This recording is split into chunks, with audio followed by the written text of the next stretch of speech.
de ustedes se ha preguntado cuándo surgió el libro? ¿Cuáles han sido algunos de sus precursores? ¿Qué sucedería de nuestra vida si no existieran los libros? El día de hoy platicaremos un poco acerca de ello.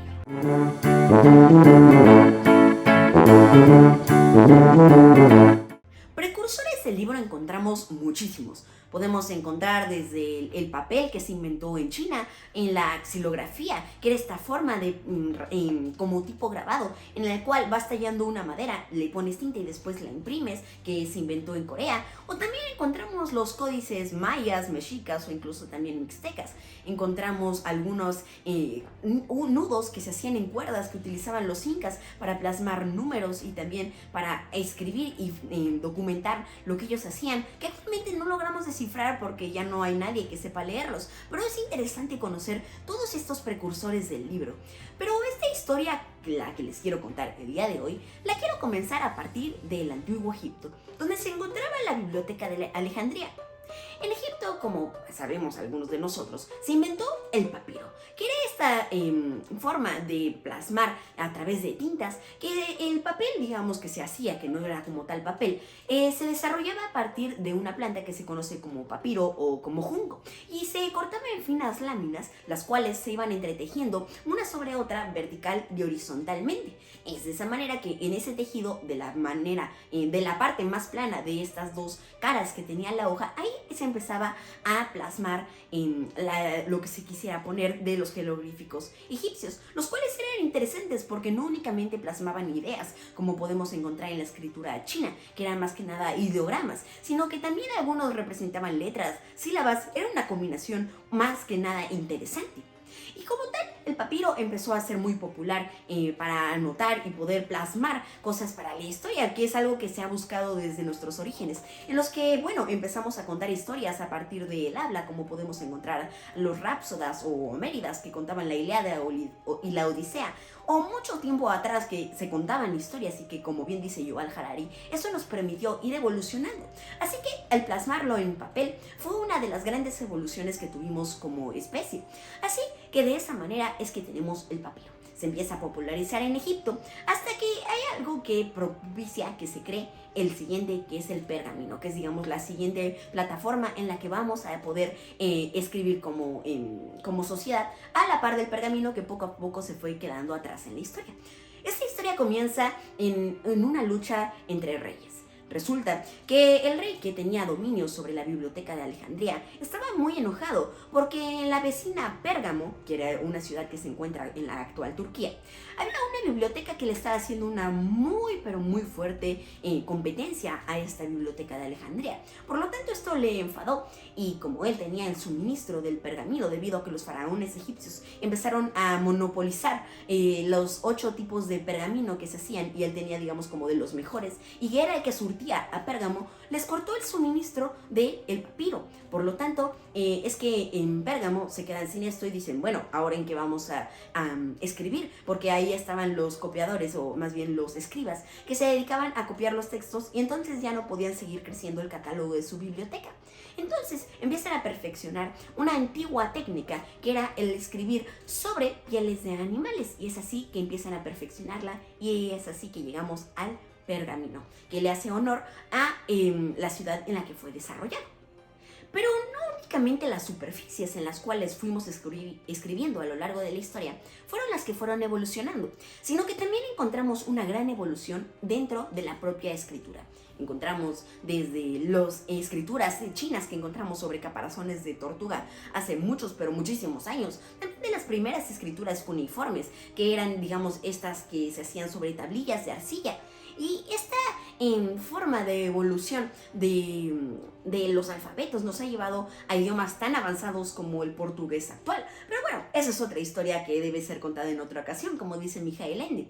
Aquí nos podemos entrar en la antigua Grecia, donde se desarrolló el primer alfabeto, que era justamente un alfabeto que representaba sonido por sonido a través de letras. Era una escritura alfabética, y eso permitía que, a diferencia, por ejemplo, de los ideogramas chinos, en los que alguien podía pasarse años y años estudiándolos y aún no aprender por completo cómo escribir por completo todas las ideas en chino, pues resulta que en Grecia la podías aprender en unos cuantos días este nuevo alfabeto que habían desarrollado. Y esto permitió una gran expansión también de la alfabetización que se fue dando a partir de ese momento en la antigua Grecia. Y es así que encontramos la otra forma también que fueron evolucionando en paralelo, como les voy comentando, no únicamente los alfabetos, sino también las formas de dónde plasmarlo.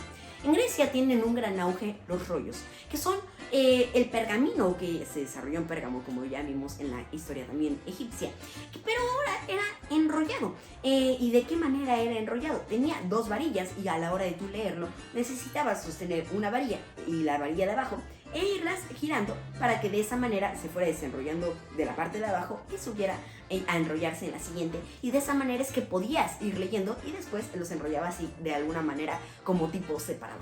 Y esto es también el gran avance que hacen en la antigua Grecia, debido a que esto permite, digamos, como una explosión de los libros en que ya no tienes, digamos, como que tardar demasiado aprendiendo a cómo escribir como tal tú como escritor o quizá como copiador. Que algo interesante que persistió hasta la Edad Media es que muchos de los copiadores en realidad no sabían escribir ni leer, o sea, sabían copiar los signos que estaban leyendo en el otro libro original para poderlo traspasar al siguiente, pero ahí lo interesante es que ellos no entendían qué era lo que estaba traspasando, lo cual me llama un poco la atención y me parece como un buen dato curioso histórico. Después de la antigua Grecia llegamos a Roma, que pues como bien dice el dicho, todos los caminos llevan a Roma y este no podía ser la excepción. Así que en Roma es que comienza como tal la historia de nuestro libro, del libro que encontramos en el que vas pasando página por página y tiene unas tapas, que en ese entonces se le empezó a conocer como códice. Pero ustedes dirán, ¿qué no códice también era los mexicas, los mayas y algunos otros que podemos encontrar a lo largo del mundo? Sí, pero es, digamos, como tal el nombre oficial y el formato como tal de nuestros libros. Por lo tanto, un libro es como tal en un formato de códice romano. Así que es en Roma donde se inventa este formato en el que vas pasando las páginas tras páginas, también con el pergamino que duró mucho tiempo siendo utilizado, hasta que después fue sustituido en parte también por el papel que se fue exportando de China por medio de España. Pero bueno, esa es otra historia de las que ya hemos hablado, algunas que tendremos que contar en otra ocasión dentro de este mismo video. Pero bueno, entonces encontramos en Roma este auge que también se hace de el códice, en el cual vamos a encontrar, digamos, como por primera vez el formato de los libros actuales. Lo interesante también de la sociedad romana es que pues en ese entonces un libro no era fácil de conseguir como actualmente. Entramos a nuestro celular o a una librería y podemos comprar varios a un precio bastante accesible. Entonces eran los nobles los que tenían acceso a todo este tipo de lujos, que eran los libros y mucho más, tener una biblioteca privada. Y en las invasiones que hacen a las polis griegas, los romanos empiezan a tener muchísimos esclavos, principalmente griegos. Y entonces ellos, que eran unos sabios, los griegos, los empiezan a utilizar como los que les organizaban las bibliotecas, como los bibliotecarios. Y es así que empiezan a tener a este tipo de personas organizándoles sus bibliotecas y también copiando los libros para conservarlos a lo largo del tiempo, y que aunque eran subordinados, digamos, de los patrones, de los jefes, que aunque algunos eran esclavos, también algunos eran libertos, pero de todos modos era su patrón y tenían un nivel social mucho más bajo, empiezan a tomar una gran importancia dentro de la sociedad debido al gran trabajo que realizaban como tal dentro de las bibliotecas y dentro de las casas de sus patrones, o en el caso de los esclavos, amos. Como tal, esta historia del libro continúa durante muchos años. Cae el Imperio Romano y tiene su auge como tal el códice con la era cristiana, y cómo es que se empieza a extender a lo largo del mundo. Y como tal, un salto muy importante dentro de la historia del libro lo encontramos muchos años después con Gutenberg. Para poner en contexto en cómo, cuándo y dónde se inventó la imprenta de Gutenberg, habría que poner en contexto todo. Y resulta que en ese entonces conseguir un libro era algo muy difícil, como venía siendo desde muchos años atrás. Y era algo que si ibas a prestar, que si bien se hacía en ese entonces, no era tan común. Y para hacerlo tenías que dejar muchísimas garantías y también, digamos, ser de confianza de quien te lo prestaba. Por lo tanto, no era fácil conseguir un libro y mucho menos leerlo. Por lo tanto, el índice de alfabetización era bastante bajo. Para poder obtener un libro en ese entonces se utilizaba la xilografía, de la que ya platicamos un poco al principio del video, que se desarrolló por primera vez en Corea, que era una manera de escribir sobre una tabla de madera. y ponerle una tinta ya sea negra, azul o roja, que eran las únicas tintas en ese momento, e imprimirla sobre el papel. Pero bueno, esto era algo muy similar a lo que después harían Gutenberg, quizá estén pensando, pero no. Resulta que al hacerlo en madera únicamente podían imprimir unos cuantos ejemplares del mismo libro y tenían que volver a hacer otra tabla de madera, lo cual les conllevaba muchísimo tiempo. Y también había algunos copistas, como se le llamaban en ese entonces, que eran monjes o algunos otros clérigos que en sus conventos se dedicaban únicamente justamente a copiar los libros, y que es de los que les platicaba, que ni siquiera sabían qué era lo que le estaban copiando. Pero bueno, resulta que es en ese momento que a Gutenberg se le ocurre una gran idea, que era bien tallar unos moldes de madera con las letras, pero que en lugar de utilizarlos para ponerlo sobre las páginas de un papel, no, sino que lo que hizo fue los moldes de madera y después ponerle hierro para de esa manera crear sus famosos tipos móviles. Gutenberg no tuvo una, digamos, vida muy fácil, que digamos, porque aunque se le reconoce como el creador de la imprenta, el cual sí lo fue, no fue, digamos, como tal las Biblias que conocemos en general como Biblias de Gutenberg, estos clásicos ejemplares que encontramos en algunos museos europeos o estadounidenses quizá. Encontramos que estas Biblias de Gutenberg en realidad no fueron impresas por él, porque él, para poner su negocio de imprenta, había tenido que pedir un préstamo a un señor al que después le tuvo que pedir un siguiente para poder seguir con su trabajo.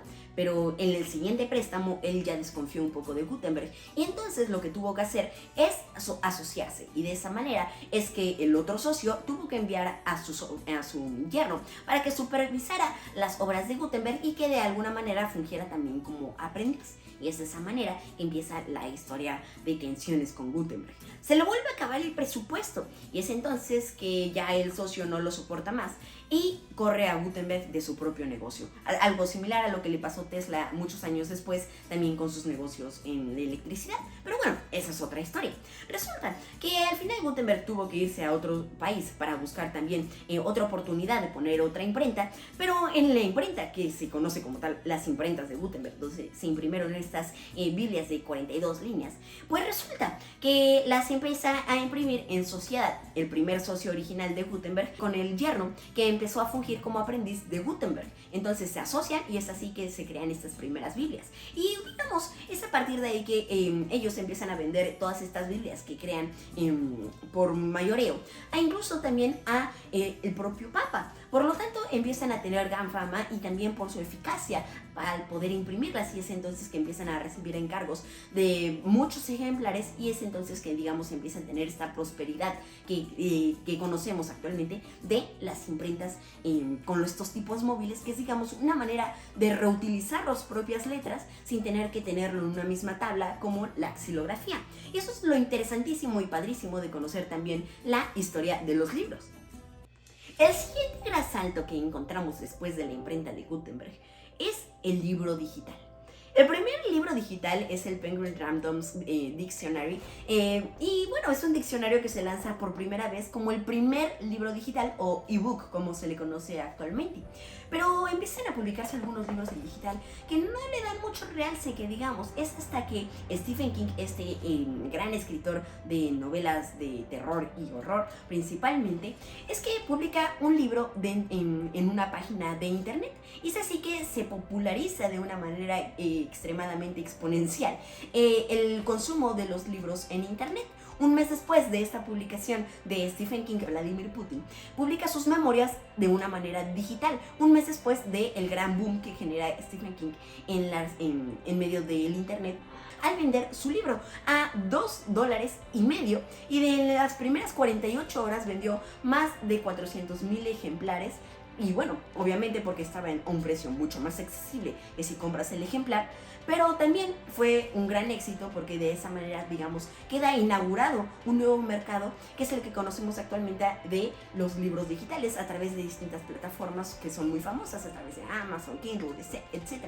Y que también actualmente podemos encontrar también en las páginas de internet, donde no únicamente podemos comprar libros digitales, sino también libros físicos, y que nos permiten que a través de la virtualidad nos lo lo puedan enviar sin necesidad de salir de nuestra casa a una librería, lo cual es, digamos, como también algunas de las ventajas que tenemos actualmente y que realmente hay que valorar. Pienso yo que tenemos los libros actualmente tan a la disposición, al alcance de unos cuantos clics, quizá al alcance de simplemente subirlos a un transporte y movernos a una biblioteca.